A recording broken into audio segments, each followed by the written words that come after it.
ಎಲ್ಲರಿಗೂ ನಮಸ್ಕಾರಗಳು. ನಮ್ಮ ಸಮಗ್ರ ಅಭಿವೃದ್ಧಿ ಯೂಟ್ಯೂಬ್ ಚಾನಲ್ಗೆ ನಿಮಗೆಲ್ಲರಿಗೂ ಸ್ವಾಗತ. ನೀವು ಉದ್ಯೋಗ ಹುಡುಕುತ್ತಿದ್ದೀರಾ?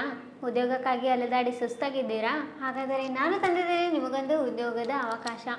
ಮಂಗಳೂರು ಸಿಟಿ ಕಾರ್ಪೊರೇಷನ್ನಲ್ಲಿ ಖಾಲಿ ಇರುವಂತಹ ಸುಮಾರು 119 ಪೌರ ಕಾರ್ಮಿಕರ ಹುದ್ದೆಗಳಿಗೆ ಅರ್ಜಿಯನ್ನು ಆಹ್ವಾನಿಸಿದ್ದಾರೆ.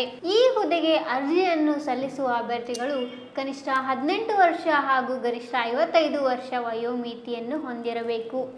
ಹಾಗೆಯೇ ಈ ಹುದ್ದೆಗಳಿಗೆ ಆಯ್ಕೆಯಾದ ಅಭ್ಯರ್ಥಿಗಳಿಗೆ 17,000ರಿಂದ 28,950 ರೂಪಾಯಿ ವೇತನ ಅಂದರೆ ಸ್ಯಾಲರಿಯನ್ನು ನಿಗದಿಪಡಿಸಿದ್ದಾರೆ. ನೀವು ಕೂಡ ಈ ಹುದ್ದೆಯ ಅರ್ಜಿಯನ್ನು ಸಲ್ಲಿಸಬೇಕೇ? ಹಾಗಾದರೆ ದಿನಾಂಕ 18 ಇದೇ ಜನವರಿ 2024 ಒಳಗಾಗಿ ಈ ಅರ್ಜಿಯನ್ನು ಸಲ್ಲಿಸಿ. ನನ್ನ ಈ ಹುದ್ದೆಯ ಮಾಹಿತಿ ನಿಮಗೆ ಇಷ್ಟವಾದರೆ ಈ ವಿಡಿಯೋವನ್ನು ಲೈಕ್ ಮಾಡಿ, ಶೇರ್ ಮಾಡಿ, ಕಮೆಂಟ್ ಮಾಡಿ ಹಾಗೂ ಮರೆಯದೇ ನಮ್ಮ ಯೂಟ್ಯೂಬ್ ಚಾನಲನ್ನು ಸಬ್ಸ್ಕ್ರೈಬ್ ಮಾಡಿ. ಧನ್ಯವಾದಗಳು.